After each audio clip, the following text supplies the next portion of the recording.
Yo, what's happening, people? And welcome back to the Tiki Taka podcast, where you're going to hear hot takes, unbiased opinions, and hopefully have a couple laughs along the way. Yes. And a lot has happened since you guys last saw us. And look, I didn't come up with that intro for no reason.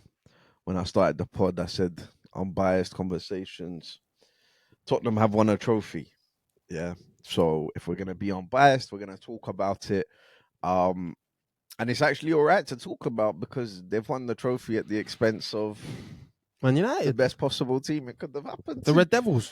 The Red Devils, 100%. So, look, this is probably going to be our penultimate episode of the year. We'll probably have one more. So shout out to everyone that's supporting. For real. That's been listening throughout the whole year, whether that's the 5 minutes, whether that's the every episode. You were saying that Adele wants the pod. Streets need it. Adele's probably actually triggered this pod because this was quite impromptu. 100%. Streets need it. So, and whether we like it or not, we're going to have to be back next year because, bro, I'm not going to stop podding until Arsenal. I mean, you can sit here and say. In year one, we saw Man United win something. In year two, we've seen Tottenham win something. We've had to talk about both of those things. This pod, I'm putting it out there. I'm even if I'm here by myself, You're gonna do it. I'm doing this pod until Arsenal win a trophy because we deserve that. But it's next season. It's next season. So come, year three. Right. Because these two, but Tottenham and United, come on, man. The podcast gods haven't been in our favor. But look, Europa League final on Wednesday. Massive game. Massive repercussions. 16th versus 17th. One of those teams was going to play Champions League football. One of them was just going to have the worst ever season from a Big Six club, overtaking Chelsea when Chelsea finished 12th and won 0-0. And the game was terrible. Everyone was coming out talking about the game, about how shit it was. It was a shit game. We watched the goal. I think it's gone down as an own goal. Or has it? I don't even know if Brendan Johnson's got it. Got the statue anyway. Yeah, on thrown that into his net as expected. And then they've just won that 1-0. They've shut up shop. So, firstly, because we can do this quickly. Tottenham, well done. Well done. You guys have won your trophy. The 17-year drought is over. And I know how much that probably means to Tottenham fans. Yeah. It's been a long time, how much they've been waiting for that. And you'd have to say you deserve it, man. I don't think, even though I'm saying it's two shit teams, you were better than Man United. You were better than Man United on the day, and you deserve it, obviously, because that's the final. That's what wins you the ultimate trophy. And I do want to give Tottenham their respect and their credit. 17-year drought, you win a European trophy. All the context needs to be included. This is the Europa League in the new format. Yep. There's no Champions League teams really that drop into this competition, and we could see that. Personally, I'm not describing it as a major trophy. Of course not. Of course not. It's got Carabao status now. It's got its Community Shield status. But guys, we have an interesting comment. FA Cup or Europa League? Previous format, Europa League. But new format, FA Cup might be harder to win, 100%. And I do want to say, look at the teams, the Premier League teams you compete against in the FA Cup. And I do want to say with Tottenham, as much as there was obviously banter and a bit of hard feelings that Tottenham have won a trophy, why this trophy hasn't moved the needle? There's a lot of reasons why this trophy hasn't moved the needle for me, crazy. Yeah, it's because I don't think all of us, guys were talking in some group chats to me, Tottenham have all of a sudden become a winning club, or a club that I don't know, that we should watch out for, or that is this team's gonna be a dynasty. Yeah, it's bubbling, there's something bubbling at Tottenham. Yeah. It's Tottenham deserve the respect. Tottenham deserve all the congratulations and all this kind of stuff. Yeah, but if you was a Tottenham fan, or if you was maybe an outsider looking in, this has still come in the most banter Tottenham way. Of course, everything that's happened in the season is going to be washed away, scrubbed, erased from their memories because they had 20 losses, they're 17th, but they won a European trophy. But if as an outsider looking at people's banter eras, we've just seen United win FA Cups and stuff in their banter era. Yeah, Tottenham have had the worst season ever for themselves, and they've got a European trophy to show for it. So if this was what's his name, Pochettino's Tottenham, on their third or fourth season when they had been built a core together and come close a couple of times to some big trophies, and then they've got this over the line. Yeah, I'll be like, ooh, okay, maybe something's building here. Maybe I'm worried. Maybe there's something to watch out for.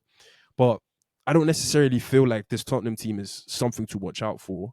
So I'm not necessarily the biggest indictment of that is that I reckon most of the Tottenham fan base still want Ange out. So how much of a dynasty can really be built there? And to be honest, I don't think Tottenham fans are really thinking that. Like, I think Tottenham fans kind of know. I don't think Tottenham fans are thinking that. A bit of a flash in them. It's rival fans probably trying to bait. Yeah, Arsenal fans but that's the thing, whatever, right? The guys they're this or everyone's winning Tottenham. But I'm like, even if you ask the Tottenham fan who's more likely to win a trophy, they could run the banter of and we've won something and whatever, but they would know, that Arsenal are more likely because. Well, especially now that Tottenham are playing Champions League football, there's no chance that they're picking up a European trophy next year. And then quickly on Tottenham, do you think Ange will stay as much as? Well, before we get to that, like we've both been guilty of killing Ange a lot on this pod, yeah, details, yeah, everything, right? So for him to have gone on a European trophy, fair fucking play, yes, fair fucking play. It's a bit like the Southgate thing, All right, obviously Southgate never got over the loan, but I was coming here saying we need to give Southgate his respect. Because every substitution that Southgate has made seems to have worked. Even when he brings Tony on in the 95th minute for one touch of the game, Tony gets the assist for Bellingham's goal, whatever it is, It's a bit like that, But the thing I will just put respect on Ange's name for, because I said this before the final. Yeah, fair. To correct yourself and say I don't usually win things in my second year. I always win things in my second year. To say that's crazy, To say that at a club like Tottenham. Yeah. Jose's been here. Conte's been here.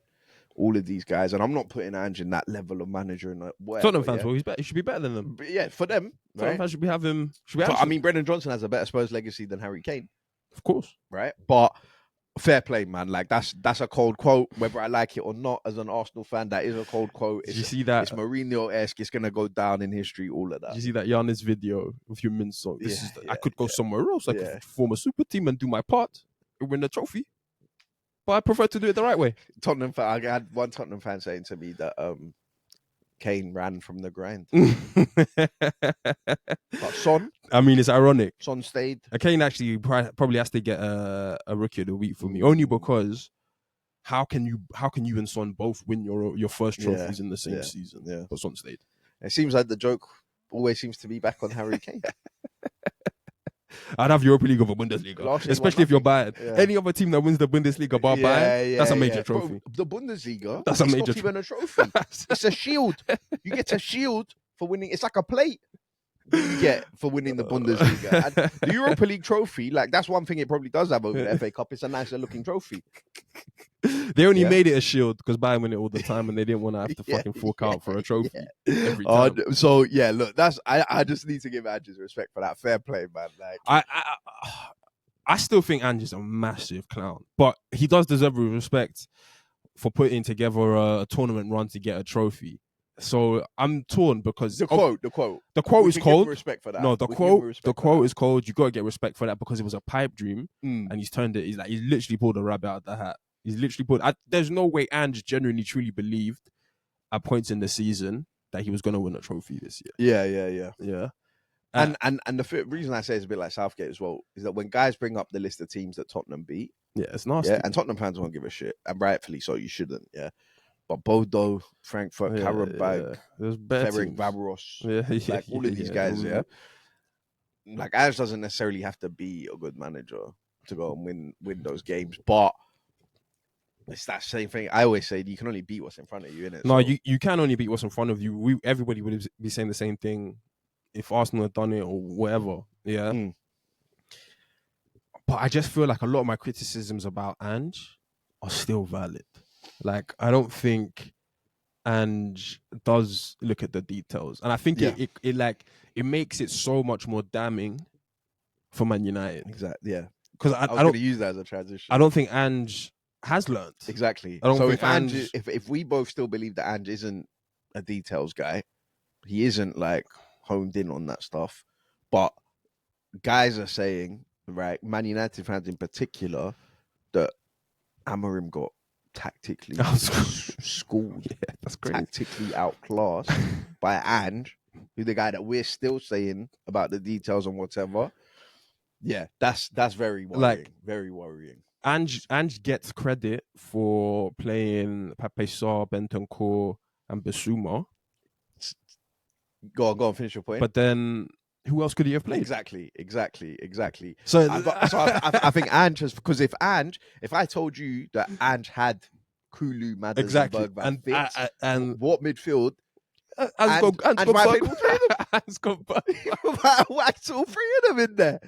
Bergvall holding, Kulu, and then United probably have more of a chance, right? Bruno gets on the ball a bit more. I think bare minimum he puts 2. Yeah. Bare minimum I think he puts 2 of them in there, right? So, because I was thinking about this and I was like, but sometimes you get that bit of luck, right? Sometimes decisions are taken away from you. Yeah, you have to do certain things. Yeah. Marino.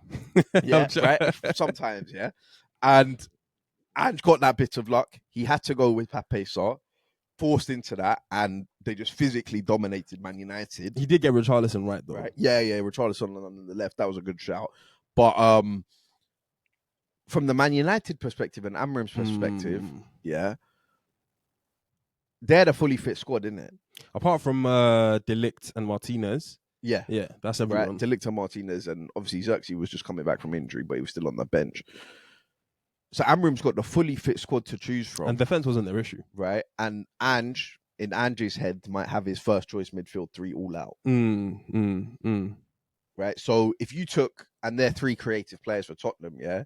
If you took Mount, Bruno, and Ahmad, out of the Man United team, right? And I don't think any of those 3 guys played well, but even if you just took them out, how difficult would that look for Man United? Oh, of course. And Andrew's gone in there with that midfield. And the reason, like, and I want to say, like, from a Man United point of view and from a Man United fan point of view, it's easy for me to start off like this. Oh, one last thing before we go there, Brennan Johnson. Yeah. Deserves his applause. Respect BJ. He's been their best player all season. BJ, goals, assists. Last season, 2 seasons in a row, he's been their best player. Back post, Brendan. Yeah, I've said before, I don't care how the goals come. Well, he's dethroned Kulu. If you're going to bring me 12 Premier League goals and their back post happens, bring that. I hear that. And Brendan deserves his love. But I was saying, if you're a Man United fan, obviously we've watched, there's a lot of content. Everybody who's watching this has probably seen bare content online about Man United fans infighting. What's the true, like, source of the problem? Why are we where we are?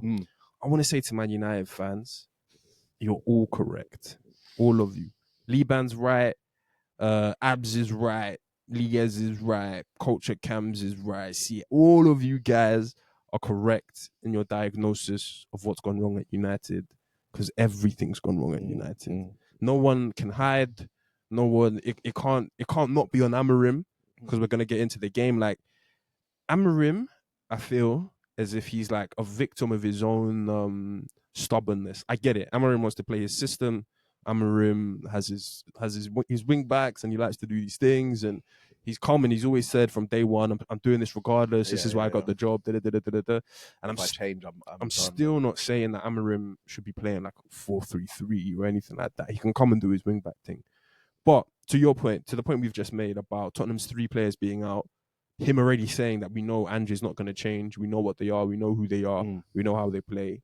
I don't know how Amorim has not tried to be smarter than how he was on Wednesday in the cup final. If you know Kulu's out, Madders is out, Bergvall's out, they're going to go with a physical midfield. Like, maybe the wild card that Andrew's gone with is starting with Richarlison, but everybody else you could damn near guess who's going to play and how they were going to play. Yeah, Tottenham were never going to create that much with that midfield. Yeah, I just don't know how how Amorim can allow himself to be outcoached. Yeah. By Ange. Like that right there. Well, and like you say, if you know you're going to do that, how's Ugarte not in the team? That's your guy. He's probably... That's your guy. Like, Casemiro had a pretty good game, but in terms of, like, getting up and down, Ugarte is the most physical one you have. Or, and like, maybe you try something to begin with, and you can, after the first 45 minutes, you know that's not working. Yeah. I don't know how the changes can come so late. I don't know what you're waiting on. Yeah. Yeah, that your team has given you no indication that anything's going to change anytime soon. So you should be the one to make that change. And that's why it's like, it's just such a dark, dark look on Manchester United because, like, as much as we've given Tottenham their praise and credit and their respect, which they deserve to get, it still isn't a great Tottenham team. It still isn't like a formidable It's a terrible force. Tottenham It's, team. it's not like a formidable force that you've lost this trophy to. We get onto Arsenal fans. I'll come on the pod and said this is like the most winnable Premier League and FA Cup and da. This was the most winnable Europa League that there's been. 100%. Yeah. Well, you just have to beat someone who's below you in the table. Yeah, I wouldn't be surprised because of the state of this final if next year they find a way to bring some of the Champions League teams back in because of how poor it's been, right? And I think on the point of Amorim, I was saying to some mates of mine who are United fans, right? Because there's been this conversation, and I've said all season, yeah, that I'm on board and I'm fully behind Amorim not changing his system in the Premier League games, yeah, because that's how he wants to play. Yeah, but not only that, yeah. If Ineos wanted a manager to play 4-3-3 or 4-2-3-1, they could have got one. Yeah, they brought Amorim. They forced him to come early because of how he plays. Yeah. So from Amorim's point, and Amorim even said this: I've been brought to the club because I played this way. I got the job because I said this is what I do. Exactly. So do that. Yeah, I'm fully on board with that. I'm fully behind that.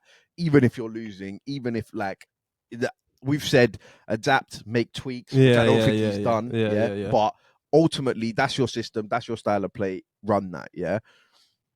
But when you're in a final now, yeah, it's not about league games and getting patterns of play right and doing while winning the game. You just need to win this game. So how in the 90th minute you still have 3 centre backs on the pitch, you still have 2 wing backs, defensive wing backs. How one of those centre backs didn't come off the pitch? How Kobe Mainu got, they were saying, what was it, 17 seconds of normal time? Yeah. In the last final you played, Kobe Mainu scored the winner. So that's my point about he's like a victim of his own stubbornness or his own, like, he's come in and he's been given the green light to do what he wants to do, to play his type of football, to play his way.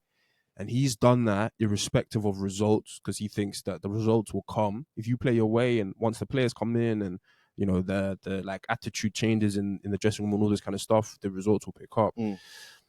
But yeah, this is like a European Cup final here. Yeah. And I'm still not saying play 4-3-3. Yeah. I'm still not saying play 4-3-3, but play 4-3-3 in the last 10 or 20. Instead of playing instead of playing like, these players are best going to play my system, literally play the game in front of you, bro. Yeah. Literally play the game in front of you. It's not about, this isn't a day to be a politician. This isn't a day to like have your philosophies win out on top of other 100%. people's philosophies. This is literally a day to dunk on Tottenham, grab the most winnable European Cup trophy with 2 hands and move on up. Yeah. Go move to the Champions League next season and get like the grace, all of the grace that Amorim has lost over these last 6 months.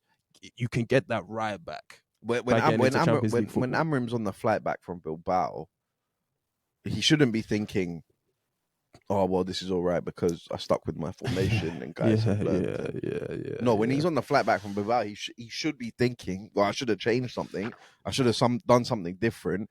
And in terms of the United performance, yeah, we obviously watched the game together. When Tottenham went 1-0 up, I was very much like, yeah, well, this United team just doesn't score goals, right? Yeah. They have the Bruno Jingbang, they have Ahmad sometimes, but Bruno, I could tell from, I mean, he gives the ball away for the Tottenham goal. So I can already tell what mood he's in. And the way Ahmad was getting double teamed, triple teamed, welcome to the Saka treatment that he gets every week, bro. Yeah, stand up. If you're meant to be this good, do something, create a chance still, right? It didn't look like he was going to do anything. But Rasmus Højlund, yeah, and I'm not a United fan. You know this rings music to my ears. I'm not a United fan, but oh my God, bro. When guys talk about Rasmus, when United fans talk about him and they say that it looks like he's won a golden ticket to go and play for Man United. Right? I played football yesterday with some guys at Power League 5-a-side who are better than Rasmus Højlund, without a shadow of a doubt. You guys will know. And that's on Amorim. My overall point on this, yeah, it's a bit like, obviously, Odegaard's levels of point, but it's a bit like my point on that where I'm done with killing Odegaard. Arteta just take him out, yeah. we know Hoyland's trash. We know Hoyland's shit. We know he can't give you anything. I'm not trying to hear that Xerxes was out. So what else can Amorim do? Put Mount there. Put Bruno there. Just do anything. Last year, play 3 10s. For real. Play 3 10s and rotate them. Last year when Man United played Man City in the FA Cup final, Ten Hag dropped Rasmus Højlund and he played Bruno as a false nine, and he stuck McTominay, Kobe, Casemiro. That's the guy who's here to win a game today. All of them, right? He put Bruno at false nine. Just because Xerxes out doesn't mean you just persist with this guy who's absolutely terrible. Listeners will know I had the Rasmus agenda from time. I was on record about how I just don't see it with Rasmus. I'm not sure what guys are waiting on with Rasmus. Can somebody point out to me what Rasmus actually does in a football match? So much so now I'm flogging a dead horse. I told you, I said the other week, I won the agenda on Rasmus. This guy, like, it's come to the point now where people aren't just saying he's a bad signing. They're questioning how this guy made it to the professional level. That's why I know I've won. Guys have finally come around. And the attention's got to be moved to Amorim. Yeah, the attention's got to be moved to Why Amorim. is he still playing? 100%. Any other option is better than playing Rasmus. I agree with you. Play Mount, play Bruno false nine, play Kobe up there, whatever. Any other option is better than Rasmus. Rashford. But that was what I was going to come to. I think the dark thing about this loss, like, there's so many levels to it. Yes, Ineos need to hold theirs. Yeah, yes, this whole new management structure, which Man United fans were gassed about, need to hold theirs, because now it's rip it up, they can all go, all of this kind of stuff. Exactly. But the reason it's so dark on Amorim is because I swear to God, yeah, and I know this is almost maybe unfair, but a lot of the names that either Amorim or Ten Hag or Sir Jim kicked out of the club would have been better substitutions and better options to bring on. 100%. Yeah. Like, if Rasmus isn't doing the thing, and he's not been doing the thing all season, yeah, but you've kicked Marcus Rashford out of the squad, there's no way Marcus Rashford's however bad he was during that stretch, the when he was bad, version of Marcus Rashford is anywhere near the worst version, or this version, of Rasmus. There's no way. Yeah, no way. And like, Amorim has already come in and made even the Rashford that's lazy. He doesn't want to play for United. He can still doesn't want to play for United. At least in a cup final, he'll get a shot on target from 45 yards. He'll get a shot on target, whatever. Yeah, let someone know that there's quality on the pitch. 100%. So I think it all comes back a little bit on Amorim, or a lot of bit on Amorim, because you came and you made it seem like Rashford from the start was a no-go. Like, there's nothing to get out of this player. He's done. Amorim quote, I'd rather play the 56-year-old goalkeeper. Exactly. So you've pushed him out. He's done. So you should have subbed him on. There were some other decisions that were out of Amorim's hands, like Sancho and Anthony and all these kind of guys. And United fans will be screaming, yeah, they're shit players. They're this, they're that. They were shit for us when they were at the club. Yeah. I'm telling you, though, as much as I agree with that. Look at what Anthony and Rashford are doing. Look, they're better players now, but as much as I agree with that, during that cup final, there is no way in hell any United fan wouldn't have snatched your hand off for a 10-minute Rashford, 15-minute, 20-minute half, 45-minute Rashford. Like, that first half was so diabolical in a European final. Yeah. You have to want some of the guys that you say have been terrible for you for the past 3 years, bro. There was no one. Rasmus has to stay on and play 80 minutes because there's literally no one there to take his place. You've got Xerxes. You've got Xerxes, who obviously couldn't do more than 15 minutes. Yeah, well, and that's the thing. That's right. We can't give Amorim this out of he has to play Højlund. No, it's not that he has to play Højlund. It's that he's forced himself into a position now where he's already shown us that Kobe's not part of his system. He's already kicked out Rashford. Yeah. There's nothing been done to bring back Sancho, Anthony, all these guys, and maybe all of that is fair, but it still comes down on Amorim, because ultimately, bro, if you're not going to get it out of Rasmus, your job is to get it out of someone else. Yeah. And if there is no one else, you have to start making your apologies and going to boards and say, hey, can we cut someone's loan short? Can we do whatever we need to do? Yeah, because you're literally playing with 10 men. You're getting nothing from Rasmus. Yeah. And next week you're saying, and that's why I say, maybe it comes back to, I think Amorim's pretty comfortable or has been given certain assurances that he's going to be here next season. So he can make these bonehead decisions, these absolutely ridiculously arrogant decisions about who he's going to play and how he's going to play 100%. Them. Because it doesn't, for him, it seems like it doesn't matter. And I don't necessarily. Well, it's like in any job, if I tell you, I'm can safe. do whatever the fuck you want, Bro, right? never- And you will still be here, Never tell me that at right? work. Never tell me that at work. Yeah, I'll take the absolute. You do what Amorim's I'll doing, take, bro. I'll take the absolute Yeah. piss. I'll be the last one in, first one out. I'll be visibly on my playing music out loud. And you that's know. what Ineos have done. Ineos have said to him, well, yeah, but I mean, no matter what happens, you'll be here. Then. Yeah. So- Look, there is so much corn for Amorim to hold. And I said on this pod that Amorim has to see the summer. Yeah, regardless of what happens this season. But regardless what happens this season, I never could have envisioned this. Never. I was thinking, like, even if they do finish in the bottom half of the table, even if they do like go trophyless or whatever, I still never thought it could ever get this bad for Man United and for Amorim. And I don't think Amorim's a bad manager as much as I'm killing him. Yeah. He was poor for the final yesterday. Like, he got it wrong for the final yesterday. Abysmal, but I don't think he's a bad manager. I just know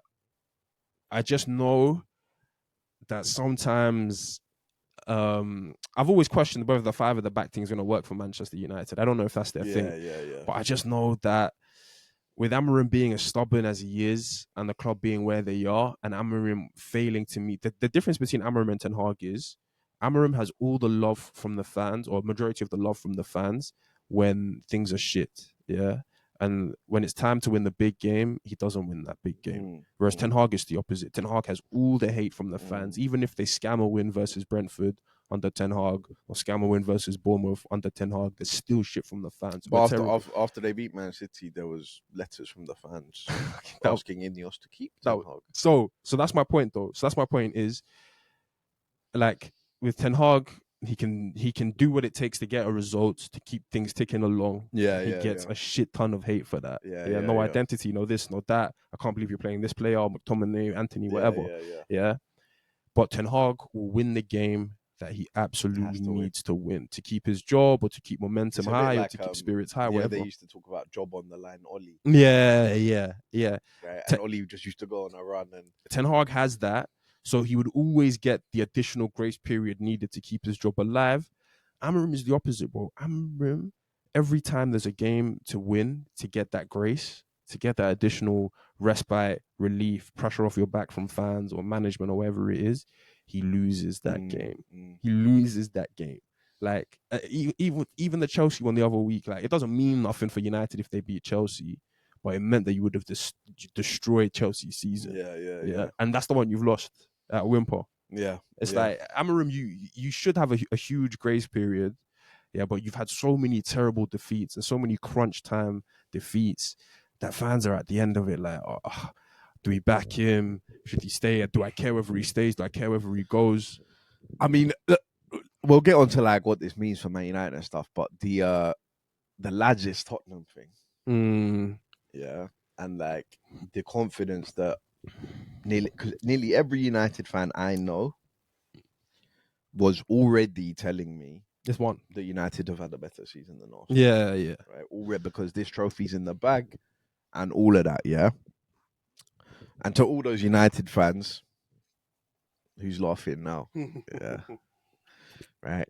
And look, I'm not saying with no trophies. Yeah, my season's not been great, but I'm gonna play Champions League football next year. I came second. Right, we're back again. We'll get some players in that we need, players that we want, players that want to play Champions League football. I can't say the same for you guys, but Tottenham have beaten them 4 times this season. Bro, every stat, every metric is so dark. I said it last week. By Tottenham. Bro, I said it last week that if Man United lost this game, it would be like the visible death of a big club. Yeah. Bro. And so, look, that's where I want to go next, because there's a couple things as Arsenal fans that I feel like we're overqualified to speak about, to talk on. Yeah. So one of them, I remember last year, Chelsea went to Anfield, and Pochettino had been on a bit of a run, and Amorim was getting a bit gassed. And saying, yeah, it's Chelsea team and Badia Shield. It feels different. You remember that game, that Badia Shield Zazi game, 3-0 down half time, 4-1 final score, whatever. Right? Nunes missed penalty. And I said to Amorim, yeah, I wouldn't be too confident about this one because I've been to Anfield. I know how tough it is to go there as an Arsenal player. When Arsenal go there, it's always a sticky game, right? So getting slapped or finding Anfield games difficult. I feel like we're overqualified to talk on that. And the darkest moment, in my time supporting Arsenal, and you're the same. Yeah. We both agree on this. Was Baku. Yeah, Arsenal get to a European final. They get the chance to make Champions League football after finishing 5th in the league. They play their London rival in Chelsea, and it's just total embarrassment. Yeah. 4-1. Fuck Final Baku. score. Literally, Right? fuck Baku. Finished. Yeah. Darkness. We were joking the other day. We had to go outside, go for a walk after Baku. Embrace the darkness, because this is where we are now. There's no light at the end of the tunnel. My head was on Mars, right? bro. And my head was more on Mars because, and I said this the other day, that to this day I still believe we were a better team than Chelsea. They just had Eden Hazard. So that puts my head even more on Mars, because I've seen us beat you in the league, and I've seen Emery move to Sarri and everything that was going on. And bear in mind, with Baku, there was still European football at the end of it next season. Exactly. But I thought there was no light at the end of the tunnel after Baku. Yeah, I thought, well, if we don't make Champions League here, right, with the European trophy, everything, but right, when the dust settles and everything, and believe me, that took a long time. We come back the next season, we're playing in the Europa League again.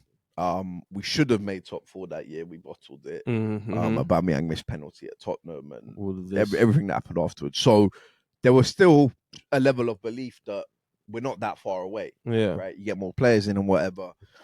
And then obviously things didn't pan out like that. We spoke about the Watford game the other day. We conceded 32 shots on our goal by Watford, because of Emery, which is still is one of the fucking craziest things in us. But there was still a little, like I said, we finished 5th. Man United, you've had this opportunity, to go and play Champions League football, and not. I mean, I guess in a way, save your season. But Man United finishing 16th, regardless of what you do elsewhere, is ridiculous. It's ridiculous, but for Man United, it would have saved their season. Yeah, you can go and play Champions League football. It kind of speeds up the process. You're back in the Champions League. You can get Champions League players in, all of that stuff. And if you lose it, it probably sets you back 3-4 years from getting top 6, top 4, literally. not competing for titles. So in terms, and every single Man United fan, you mentioned them at the top of the show, Liban, Abs, Lies, Cams, I've heard every single one of them say that this is the darkest time in Manchester United history. But it is, bro. It is. Right? And it's darker than Baku for all the reasons I said. They're 17th, right? For me, if I was a United fan, I would genuinely fear relegation next year, right? I wouldn't be telling myself that I'm too big to fail, right? And that the club's just such a massive institution, it could never happen. I would genuinely fear that. So for them, it's worse. But this sort of darkness, man, you don't. Cam's titled this video, "Time Doesn't Heal This." Bro, the reason I think this is so dark, as I said, Baku was dark for so many reasons. You lose to a London rival, no Champions League football, seasons culminated to nothing, no trophies, just all of that. So it's the same for United in that respect, As I say, after Baku, your head is everywhere. There's no light at the end of the tunnel. But when the dust settles and the new season begins and you have your first Europa League game and Martinelli's balling and all this kind of thing, you think, all right, well, maybe there's green shoots. Maybe there's a new team here. There's stuff for the future to look forward to.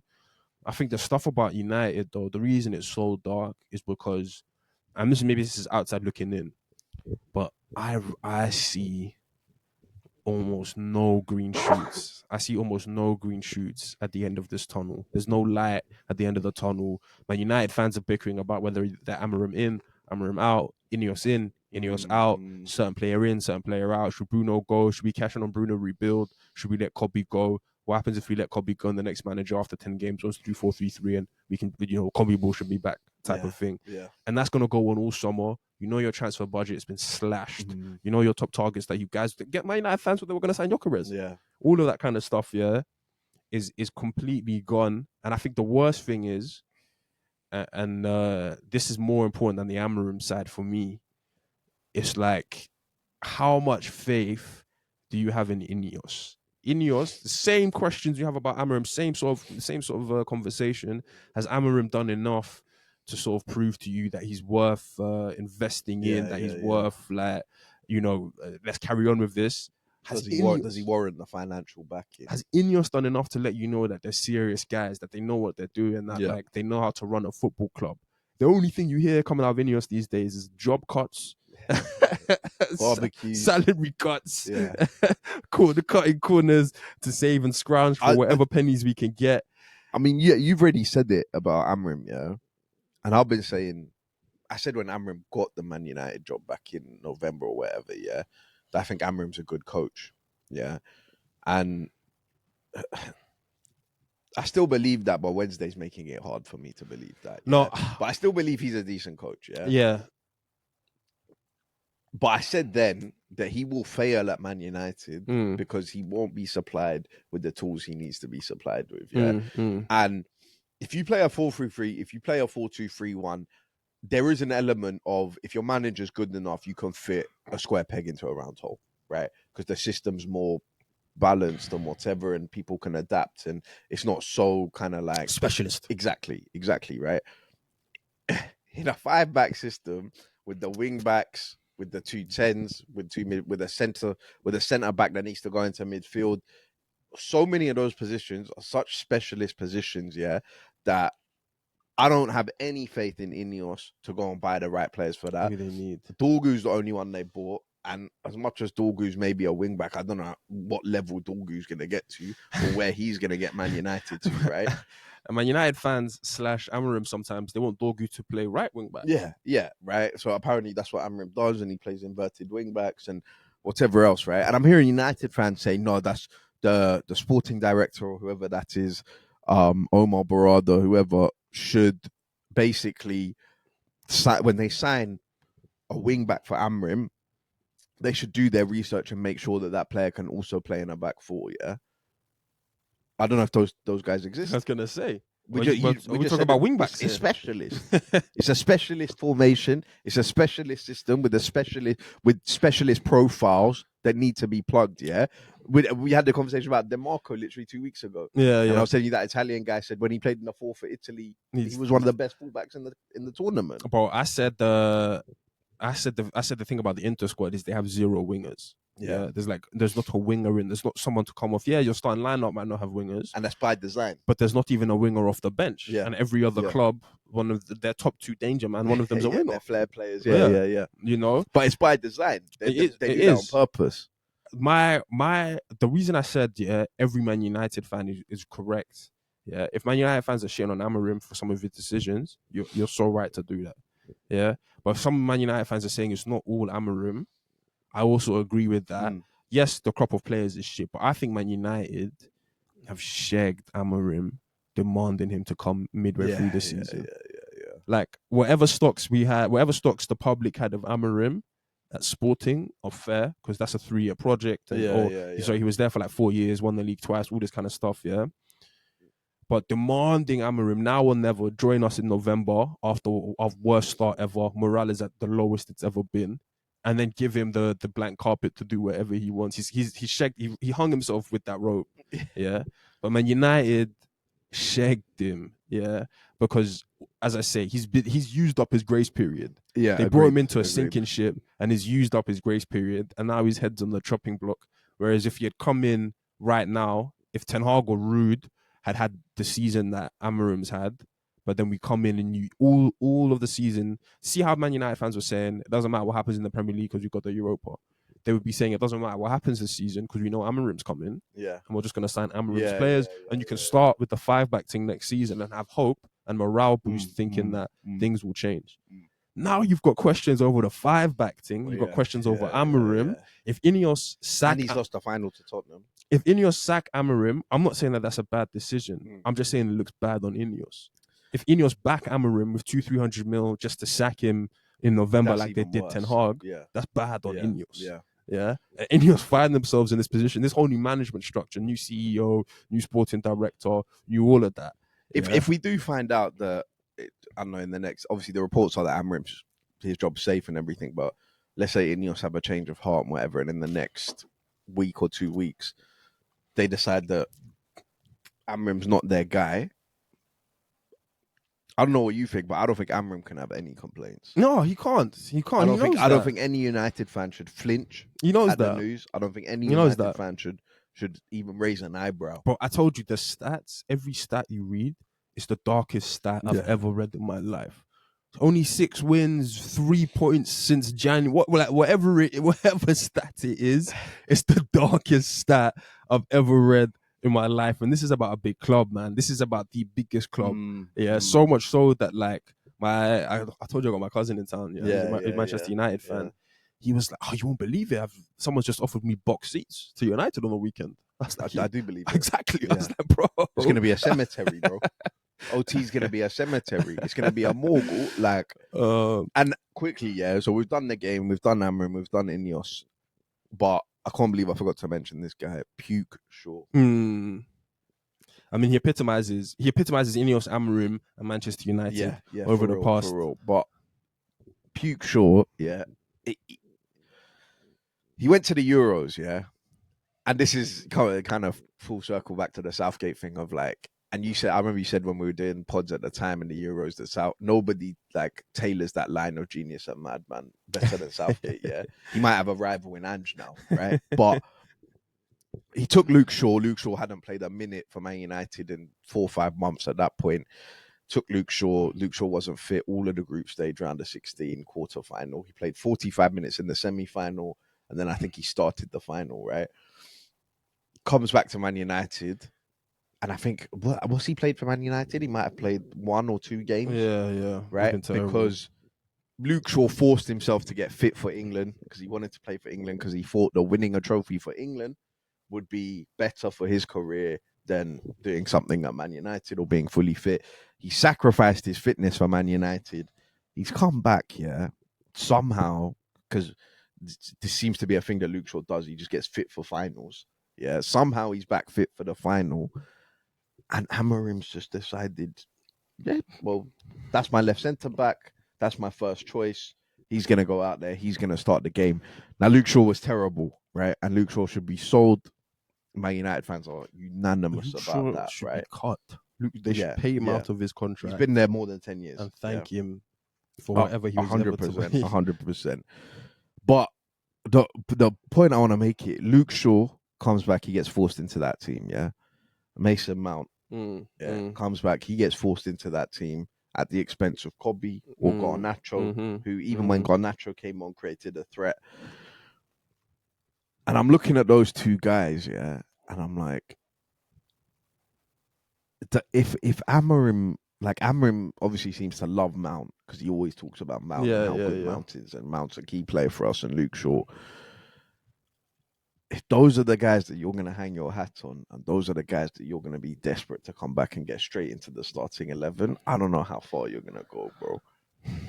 I don't know how long this is going to last. Like, there were definitely options that he could have played instead of Luke Shaw yesterday. Yeah.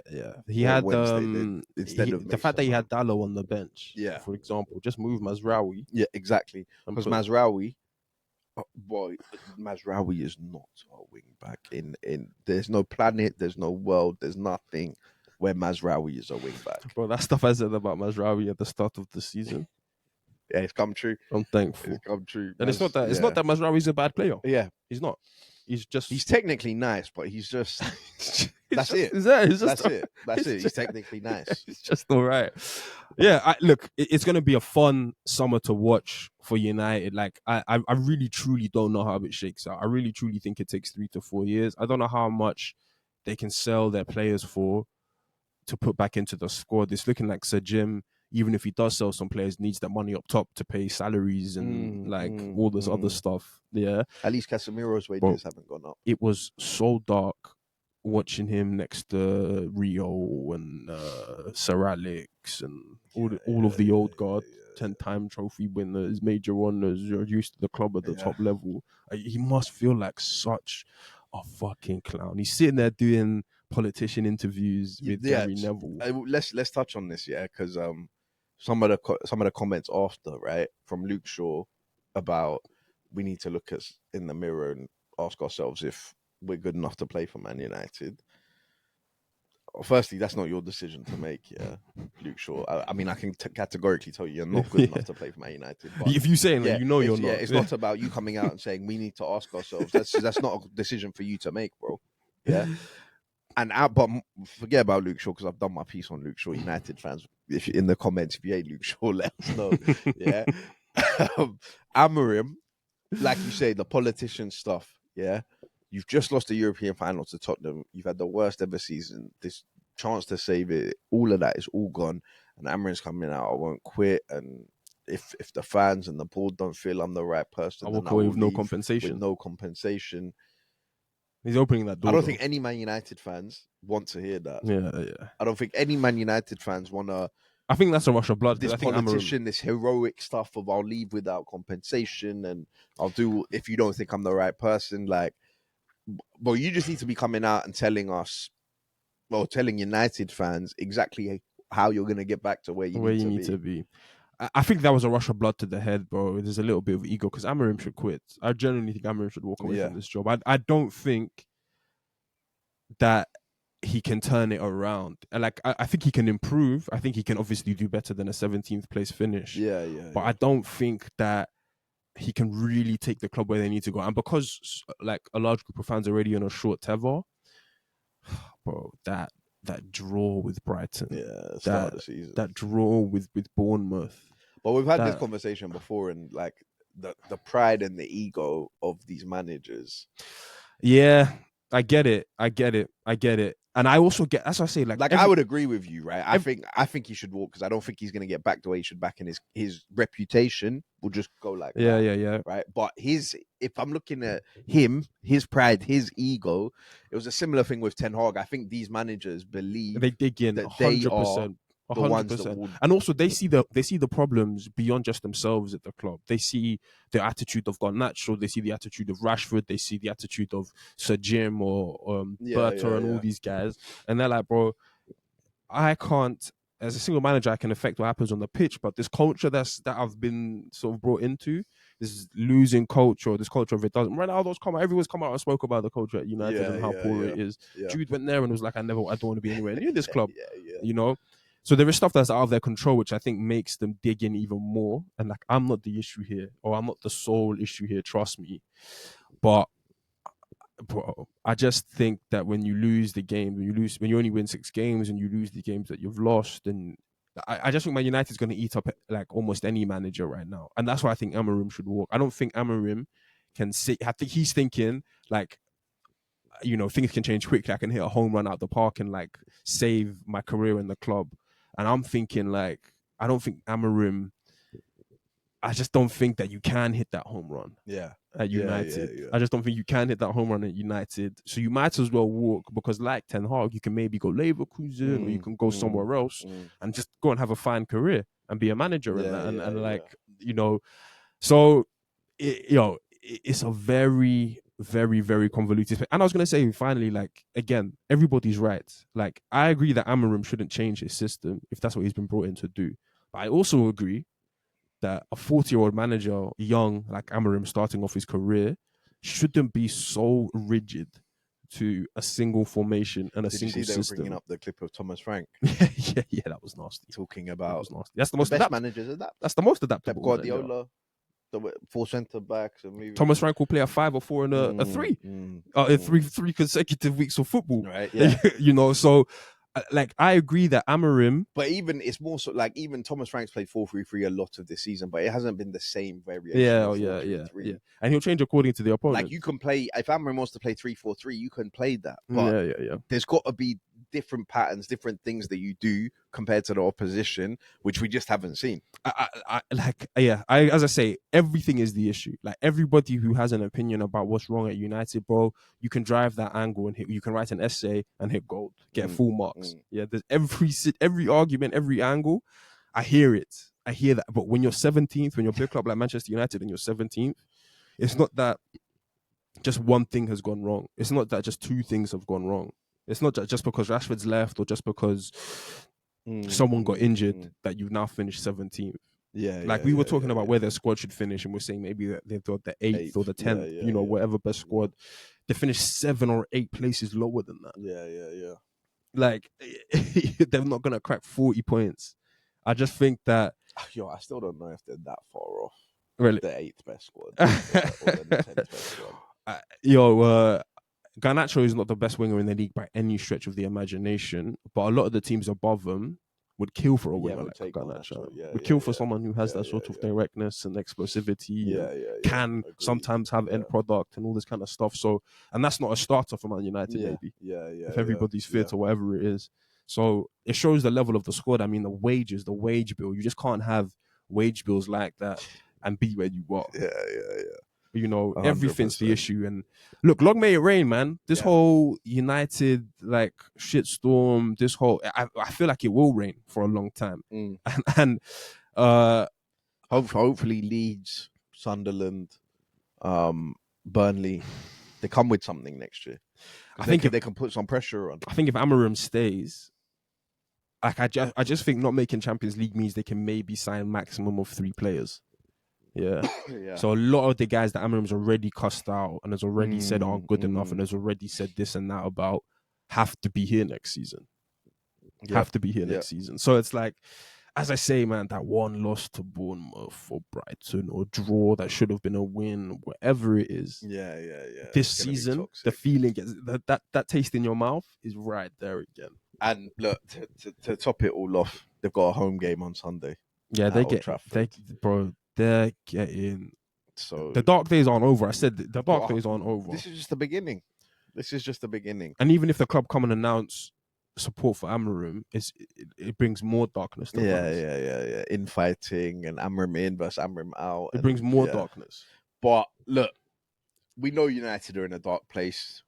They all know that was Wednesday night was the darkest night of their lives. And if you told me that Tottenham were going to win a trophy, but you told me that I get to pick the way Tottenham win a trophy, they wouldn't have been too far off what happened. Right? It really wouldn't have been too far off. And my last point on United is that you can't scam. You can't win the FA Cup because City are drunk, whatever's happening in that final. Bruno played well, maybe you probably played well, but you can't scam your way into the Europa, have a worse season than you did the season before, and use that scammed Europa to then scam your way into the Champions League, to then parachute yourself back up to being 100%. Hey, it's got to stop. It's got to stop. When will it end, Robbie? When will it end? We're not scam artists, man. We're not scam artists. Yeah. When is the check? When is the check not going to bounce? And not only that, finish 16th, 17th, and scam your way in. Yeah? Parachute yourself back up to the big boys. Yeah. Like, nah. So look, they know it's dark. They're gonna have to hold that all summer. And strap in, buckle up, buckle up, Man United fans. Look, other stuff happened. Yeah. One of the big things that happened. CPFC, Crystal Palace, South London's red and blue. You know it's true, right? European football coming to Selhurst. I wish I knew the postcode. It's got to be like SE11 or something. Is like it? That, right? But European football coming to Selhurst Park, coming to Croydon. Palace went and beat Manchester City in the FA Cup final. They won 1-0. This happened last week, but we obviously haven't had a pod, so I haven't had the chance to talk about it. And we spoke about it off air, but as a hate watch, it's one of the best hate watches. That was good. One of the best hate watches. That was good. Dean Henderson should have been sent off. They got bailed out. Then he saved the penalty. He drops a masterclass, gets man of the match, 9 saves. He's beefing with Pep. Yeah, he's telling Pep to stay humble or something. The Eze X Factor goal. Eze scored the opening goal in the quarterfinal, the semi-final, the final. That's Eze's FA Cup, in my opinion. Just like Arteta's FA Cup is Aubameyang's FA Cup. Eze turned up big time in that, and Oliver Glasner. Fuck Ange now. Yeah, real manager. This is a proper quote. Yeah, from a proper guy. Yeah, he told Pep, and it's not Ruben Amorim, some most likely scrub. This is Pep Guardiola. Yeah, the Oliver Glasner. They played each other in the league a month and a half ago, and City won 5-2. Yeah, Oliver Glasner comes out after the game. He tells everybody in his press conference, "I told Pep that if we play again in the FA Cup, you cannot play this way. I'll solve it. Because I'll work it out Mm. and I will fix it. Mm. Lo and behold, the FA Cup comes. Pep tries to do his nonsense of no DM. Right? Pep went with Bernardo, De Bruyne, Marmoush, Doku, Savinho, Haaland, all of them, yeah? No DM. And Glasner came, he shut up shop. He just forced City to pass it sideways across the box, and they won. So shout out Oliver Glasner. That's a cold quote. And you've won Palace. And he has a track record, right? He won the Europa League. He won the Europa League. So fair Bro, play. I don't know. Like, I actually genuinely enjoy Palace's happiness.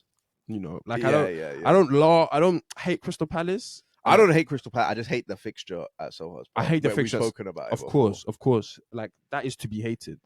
Yeah, it's there to be hated. But like, this Palace team, some lovable figures there. Mateta, obviously, as I like Munoz, I like Wharton, Gahey. You know, Kamada class. I was there for the revisionism of Kamada's season. Now he's looking like a great signing. No, I wouldn't say that. I'm joking. But no, I think Glasner, like, well, Palace.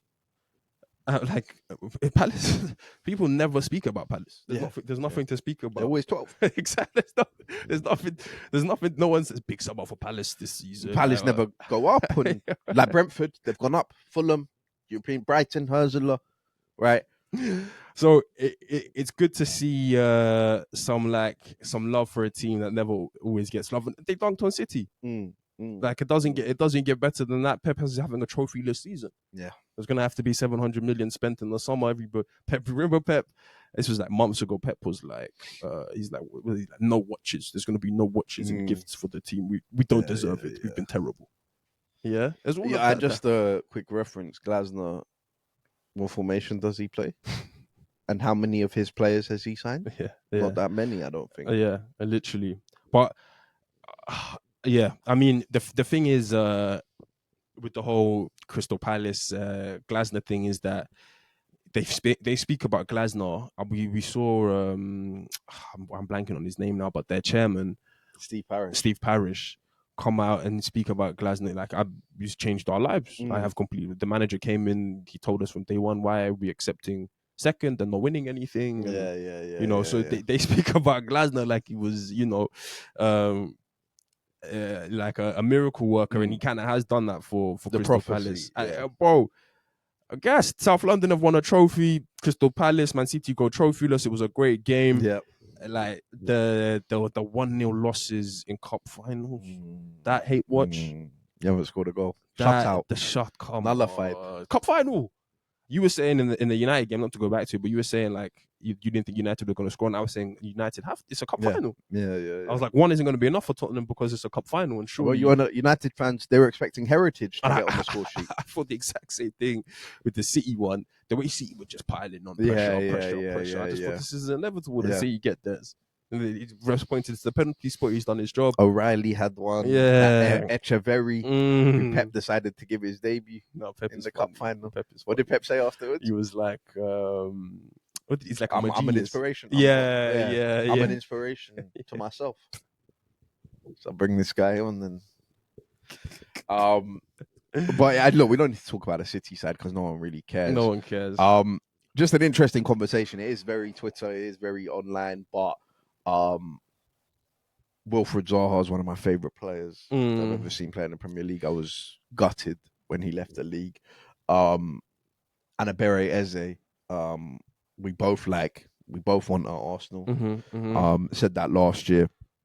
They're both Palace legends. They both will go down in history. Of course. They both get their love. So it's nothing about that. But the conversation was being had about the two of them. Who's a bigger Crystal Palace legend? I know where I stand.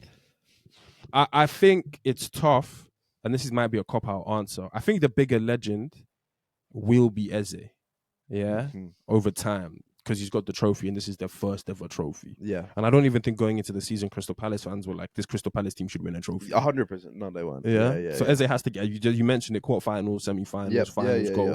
But I do think that you literally can never speak about a Crystal Palace legend without mentioning Wilfried Zaha. and what He's Wilfred the Zaha, gatekeeper. and what Wilfred Zaha did for the club, and he had to crawl so other guys could walk and all that kind of stuff. So I literally think, That's and the in point I some was gonna ways, make. that almost makes him the bigger legend, because I don't think I can ever mention how big a legend Eze is without saying, yeah, but we know Zaha, what Zaha was doing to create that pathway to make, like, yeah, Crystal Palace is a viable option, not just for their solidity in the Premier League, but because Zaha made them solid. For me, in the Premier it's League. Zaha. It's close for sure, but it's Zaha only because, like you say, Zaha walked, so you guys could run. 100%. And 100%. is there an Eze and Elise at Palace? Yeah, without a Wilfred Zaha. Yeah.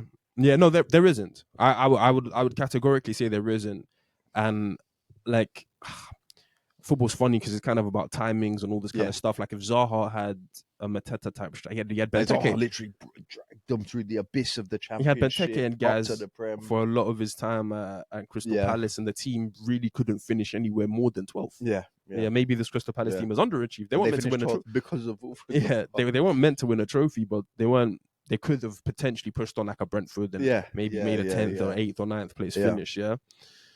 But I just feel as if, like, even just having the Premier League sustainability to attract Eze and Elise. All of that has to come down to Zaha. But I just feel as if why Eze will eventually be the bigger legend is because what happened Sunday or Saturday a week ago will be Crystal Palace fans' best and biggest day ever. Yeah. So they're saying they've never won a trophy. They've never won a trophy. It's not even like Newcastle where it's 50 years. Exactly. Yeah. So it's like it's their best and biggest day ever, and they won 1-0 as they go. And he scored in quarterfinals, semi-finals, So they should have just brought Zaha on the pitch in a Palace kit. Let him do his thing. Yeah. So I will always have the utmost respect for Zaha, and I remember the Zaha performances, bro. Like Hodgson sufferable.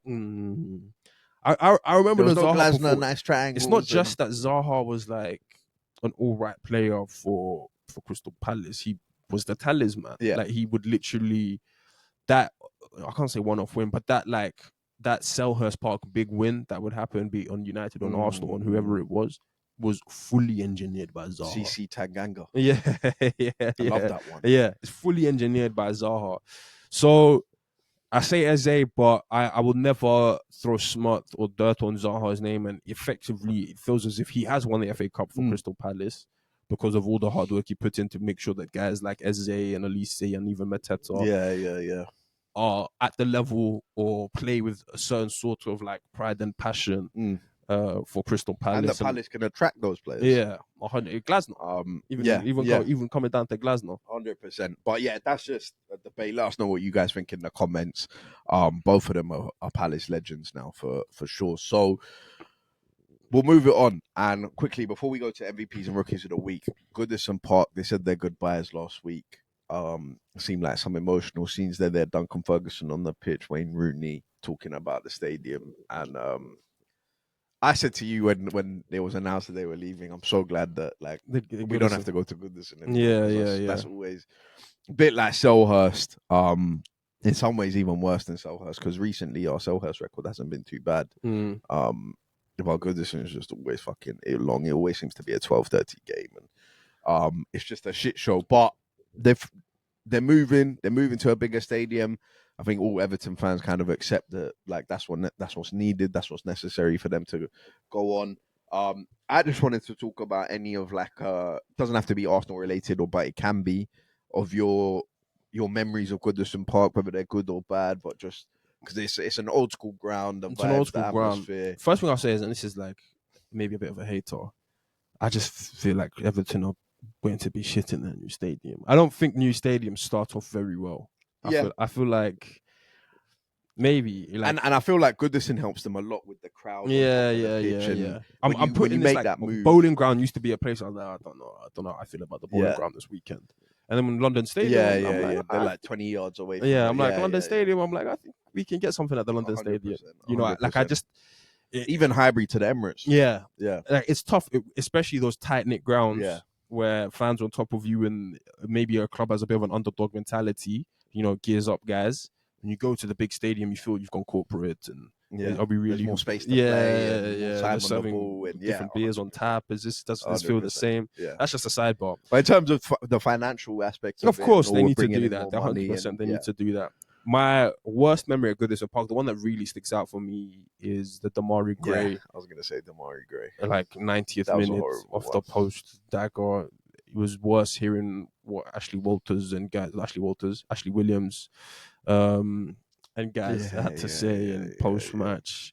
Other memories about Goodison Park, I just remember that Lukaku, Kevin Mirallas, they and the Fayou team. The 4-0, Ronald Koeman's 4-0 on Pep. Pep's first season, first Tom season. Davies goal. I remember that 2014 Ross Barkley season. Yeah. Where Ross Barkley was just tearing it up on Goodison Park. Last year, yeah, Calvert-Lewin monster class against Liverpool. Yeah. I Wednesday night. remember the Phil Jagielka. Was that at Goodison? The volley. Yeah, that was at Anfield. Yeah. That was a great goal though. Tarkovsky has to be mentioned. To the back of the net. There is some good moments, man. Yeah, you can even go back to the Moyes and the Fellaini days. Yeah. Jelavic and Leon Osman and Steven Pienaar and Sylvan Distan, like that sort of Everton era of just rugged, rough guys. Yeah. You know, crunch and elbow and that was. Yeah, but that was Everton away was the first game we saw Lacazette, Ozil, and Alexis play together. I mean, Goodison was always good just because, like, as much as Arsenal have lost points at Goodison, everyone has nightmares at Goodison. Yeah. So, if Tottenham were going to Goodison, if Chelsea were United going to Goodison, Oli got beat 4-0 there. Yeah.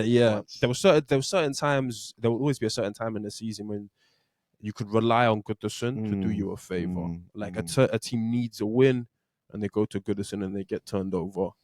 And it's a dark day for them and a great day for 100%. You. So you it's always sad to lose that. As I say, West Ham used to have that. Now West Ham just finished 17th. Chelsea lost their 2-0 last year. Yeah. No, there's been some. I'm trying to think of Arsenal's best time at Goodison. I remember. That's what I'm trying to think of. One of my favorite goals at Goodison is the Trossard one, and that's last year, right? Yeah. Or no, corner. That was last year. Yeah. Off the corner and like him and Saka, they run this 2-man game. The ball comes out and it still counts as a set piece goal because technically the ball hasn't gone out of play. Yeah. Great finish from Trossard Lash. Yeah, that was a good goal. Top of the net. I'm trying to think of an Arsenal big win though at Goodison. We've really struggled there. But I'm telling you, it's not been a good place to go to. We didn't really get many big wins. I think that the Alexis Sanchez one might have been the biggest. I think we won 3-0 that day or something. Yeah. But all respect to Goodison, you will definitely be missed. You're like a staple. Yeah, 100%. One of the oldest grounds. And look, hopefully Everton fans enjoy being in the new stadium. MVPs and rookies of the week. Now for MVPs, I'm gonna go with Ange can get one, Glasner can get one. Yeah, of course. BJ. BJ. But the biggest one has got to go to Shea. Yeah, I thought he was gonna say Tyrese first. Tyrese is doing what we expect Tyrese to do. Now this is just the norm. You told me I'm just gonna stop hating on it. What was the tweet? It's not worth hating on. It's a waste of time. Yeah, I'm done hating. He just keeps doing it. I'm waiting. I might keep the stocks. Fair. Tonight. But I do think that. But Shea, Shea's been balling.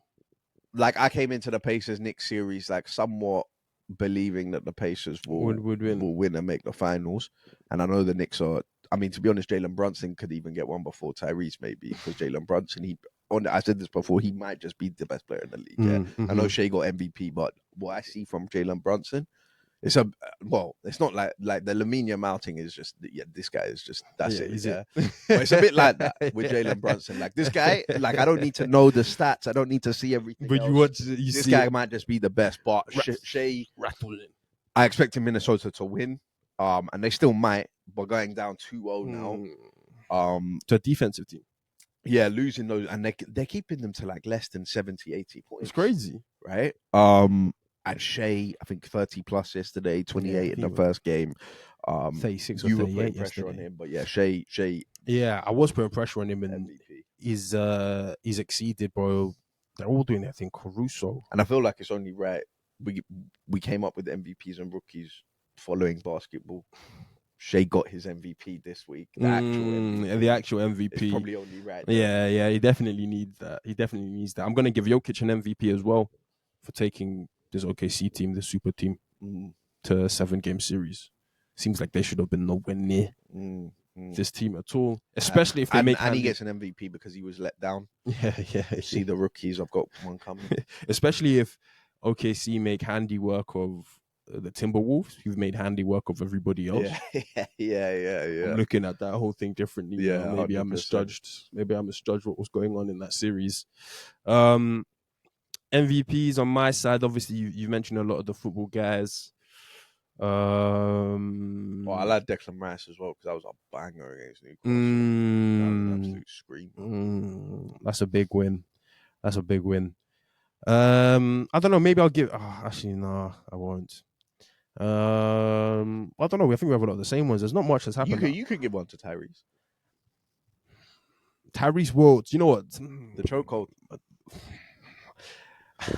Bro, I have so many mixed feelings about the choke because it's hilarious. Yeah, it's cold, but it was this close. Yeah. You see, Reggie said it. They asked him, "What do you think of it?" Reggie was like, "It was a bit premature, but he got the job done." Yeah, as you said, he did well to ball in Matherin. Naismith. Aaron Naismith. That's who deserves my MVP. What was that? 6 threes in the fourth quarter. Load it. 2.5 minutes. They scored 28 points or something. It's nuts. Bro, yeah, Naismith is 100% going to get my MVP. And actually, I'll give an MVP to the New York crowd, bro. I've seen those videos of Americans in sports bars, and it's like maybe half Indiana Pacers fans, half New York fans, and the dismay, of like New York fans who are chalking shit, thinking that this is bouncing over, it's going to hit the backboard and rim out or whatever it is. To see that drop in every New Yorker's face, but they still want to talk shit about. They're saying he's Tyrese is now the most hated man in New York. He's taken that trophy off Trae Young. New York City fan culture just kills me, man. It's so like the best day of my life or the worst day of my life, and there's no in between. There's never just like, all right, we've just had a semi-okay day, or this wasn't the best day, but we have stuff to look forward to. It's up heroes stuff. Yeah. So shout out to New York, shout out to the NBA playoffs in general. Rookies. Yeah, obviously Amorim has got to catch that smoke. Bruno, man. Yep. Bruno, I don't know. Did you see Ahmad try and do the tweet? Yeah. You're not Saka, man. Yeah. You ain't got juice like that. Oh, actually, I have to give an MVP to Athletic Bilbao admin. That tweet was nasty. Yeah. I'm certain we'll see you again in this competition. Yeah. That's nasty.